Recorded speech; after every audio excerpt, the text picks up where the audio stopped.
बात केंद्रीय मंत्री का विवादित बयान, यूपी की राजनीति में मुस्लिम संग्राम। क्योंकि जब से राहुल गांधी ने मुस्लिमों की स्थिति और मुस्लिम लीग को लेकर बयान दिया है, तब से देश की राजनीति का पारा चढ़ा हुआ है। लेकिन अब केंद्रीय मंत्री आरके सिंह ने मुस्लिम वोटर और राहुल गांधी को लेकर ऐसा कुछ कह दिया कि कांग्रेस के साथ साथ सपा ने भी भाजपा के खिलाफ मोर्चा खोल दिया। Muslim League is a completely secular party. There is nothing non-secular about Muslim League.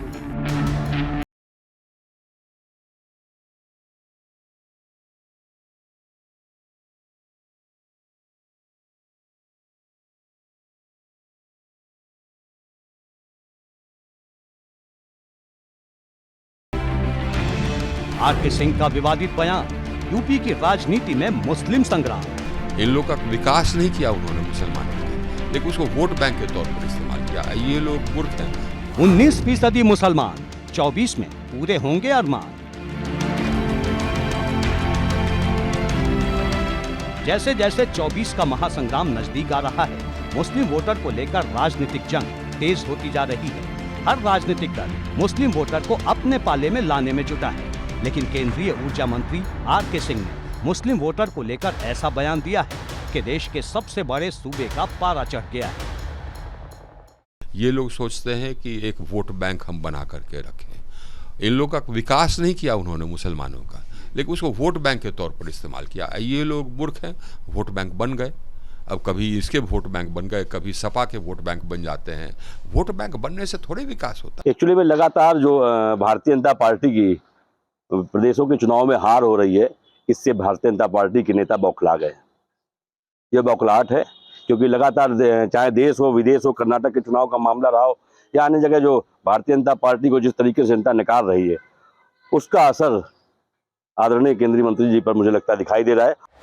R K Singh ने जहां मुस्लिम वोटर को लेकर बड़ी टिप्पणी की, वहीं एक तल्ख टिप्पणी कांग्रेस नेता राहुल गांधी और समाजवादी पार्टी के मुखिया अखिलेश यादव पर भी की। इस पर पलटवार करते हुए सपा ने आरके सिंह के खिलाफ मोर्चा खोल दिया है।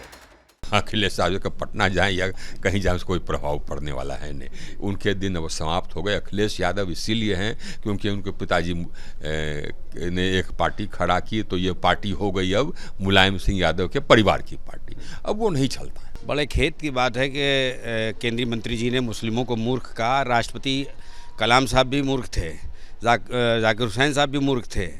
अपनी भाषा शैली को थोड़ा सा सुधार लें और देश के ऐसे लोग जो सर्वोच्च पद पे बैठे रहे, जिन्होंने स्वतंत्रता संग्राम सेनानी बनकर देश को आज़ाद करने के लिए अपना सब कुछ निछावर कर दिया, उसको अगर मूर्ख कोई कहेगा तो मेरा मानना ये है कि वो खुद अपने गिरेबान में झांक के देख ले। समाजवादी पार्टी के नेताओं का कहना है कि मुस्लिमों में भी बहुत बड़े नेता देश के हुए हैं और मुस्लिमों को, मुस्लिम व्यक्तियों को और मुस्लिम समाज को मूर्ख बताना एक बड़ी गलत बयानबाजी की गई है भारतीय जनता पार्टी के बड़े नेता के द्वारा।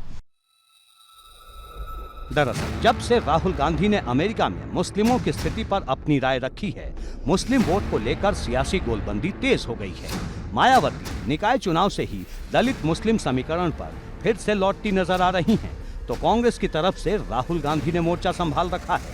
वो मुस्लिम वोट के दम पर यूपी में हाथ को मजबूत करने में लगे हैं। भाजपा पसमानदा कार्ड के जरिए मुस्लिमों के बीच अपनी जगह बनाना चाहती है, तो असदुद्दीन ओवैसी मुस्लिम लीडरशिप के बहाने सियासी जमीन तलाश रहे हैं, जबकि सपा मुस्लिम वोटर को लेकर पूरी तरह आश्वस्त है कि 2022 की तरह 2024 में भी मुस्लिम वोट उसे ही मिलेंगे। कांग्रेस हो, समाजवादी पार्टी हो या फिर बीएसपी हो, सभी मुस्लिमों को अपने पक्ष में लाना चाहते हैं। लोकसभा चुनाव आने वाले हैं और ऐसे में सभी दलों का ये प्रयास है कि मुस्लिम वोटरों की गोलबंदी की जाए। मुस्लिम वोटरों की गोलबंदी होती है तो एक पार्टी को फ़ायदा होगा, ऐसा ये माना जाता है। लेकिन इस बीच भारतीय जनता पार्टी भी पसमानदा कार्ड खेल चुकी है।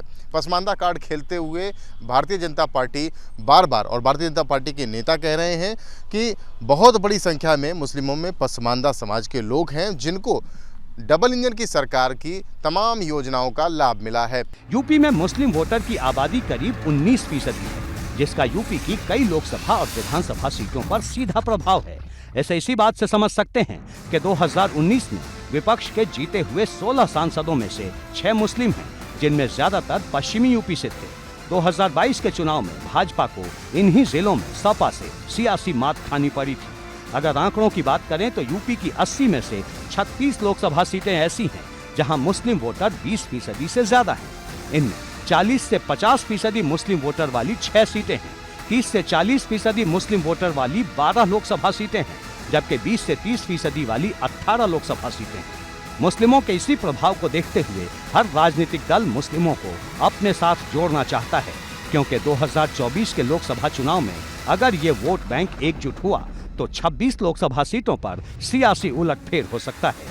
लेकिन भविष्य की सियासत में मुस्लिम वोट बैंक किसके साथ खड़ा होगा, ये देखना होगा।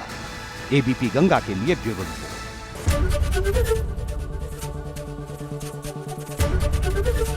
एबीपी गंगा, खबर आपकी, जुबान आपकी।